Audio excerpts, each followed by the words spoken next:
உங்களை எல்லாம் பாராட்டுகின்ற இந்த நிகழ்ச்சியில் பங்கேற்பதில் நான் மிகுந்த மகிழ்ச்சி அடைகின்றேன். சென்னை பகுதியில் மட்டும் இல்லை, தென் மாவட்டங்களில் தூத்துக்குடி, நெல்லை மாவட்டங்களில் கனமழையால் ஏற்பட்ட வெள்ளத்தின் பொழுது மீட்பு பணிகளை மேற்கொண்டவர்கள் மீனவ நண்பர்களாகிய நீங்கள். இன்றைக்கு இந்த நிகழ்ச்சியில் ஒட்டுமொத்த வட சென்னையும் ஒட்டுமொத்த சென்னையும் இங்கே வந்திருக்கு உங்களை பாராட்டுறதுக்கு. மேயர் வந்திருக்கிறாரு, நான் உட்பட 4 அமைச்சர்கள், அனைத்து சட்டமன்ற உறுப்பினர்கள், இப்படி அத்தனை பேரும் இங்கே உங்களை பாராட்டுறதுக்காக, உங்களை பார்க்கறதுக்காக, உங்களை வாழ்த்துறதுக்காக நான் வந்திருக்கோன்னா இது எவ்வளவு முக்கியமான நிகழ்ச்சி என்பதை நீங்கள் உணர்ந்திருப்பீங்க நான் நம்புகிறேன். சில நாட்களுக்கு முன்பு தூத்துக்குடியில் தென் மாவட்டங்களை சேர்ந்த மீனவ மக்களுக்கு பாராட்டு விழா நடந்துச்சு. அதைத் தொடர்ந்து இன்னைக்கு சென்னையில் இந்த பாராட்டு விழா நடந்துகிட்டு இருக்கு.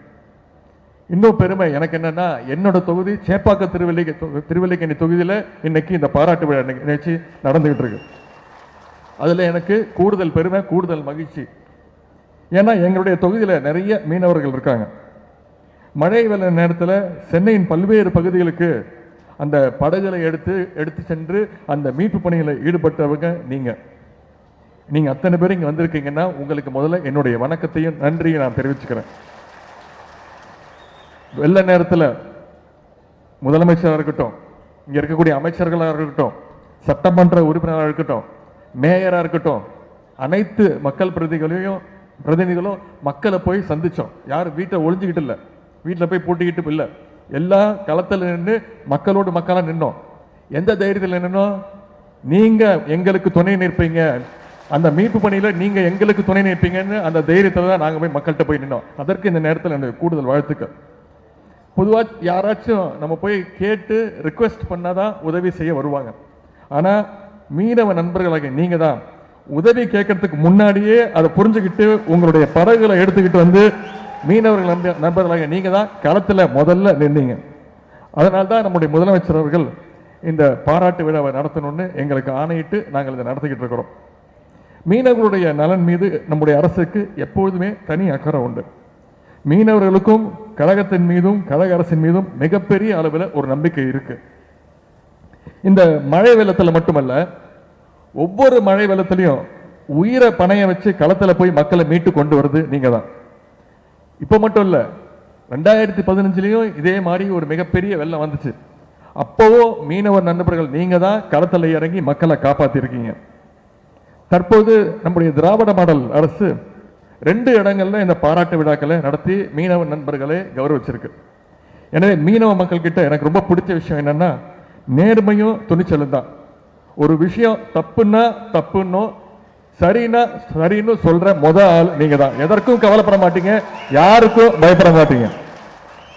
உங்களை நம்பி வந்தா அது எவ்வளவு பெரிய விஷயமா இருந்தாலும் நம்பி வந்தவங்களுக்கு தோளோடு தோல் நின்று காப்பாற்றுறவங்க தான் மீனவ நண்பர்கள் ஆகிய நீங்க. இங்க இருக்கக்கூடிய அமைச்சர் அண்ணன் திரு அனிதா ராதாகிருஷ்ணன் அவர்கள் கால்நடை, மீன்வளம் மற்றும் மீன்வளத்துறைக்கு அமைச்சர். இன்னைக்கு மிக மிக முக்கியமான நாள். இன்னைக்கு அவர் மதுரையில் இருந்திருக்கணும். முதலமைச்சர் மதுரையில் ஜல்லிக்கட்டு ஏறுதழுவுதல் அந்த அரங்கத்தை திறந்திருக்கிறார். அந்த துறைக்கு அவர் அமைச்சர்.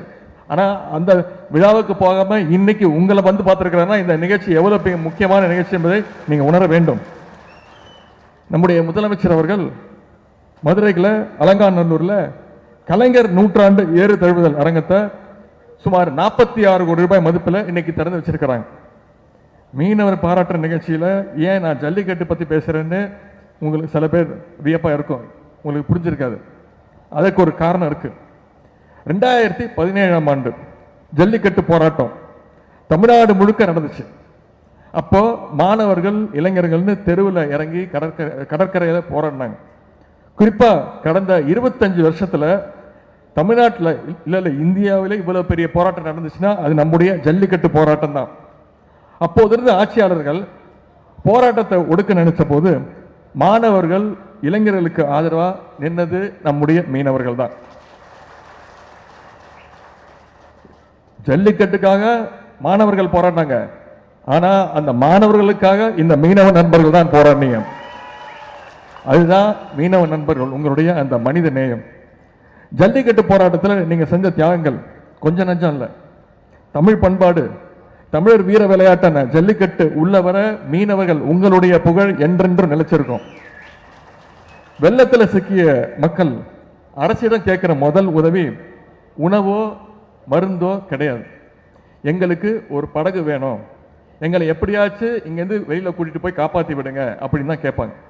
அந்த நேரத்தில் மீனவர்கள் உங்களுடைய வாழ்வாதாரமான அந்த படகுகளை கொண்டு வந்து லாரியிலையும் டிராக்டர்லையும் ஏற்றிட்டு வந்து நீங்க தான் தமிழ்நாட்டு மக்களை காப்பாற்றிருக்கீங்க.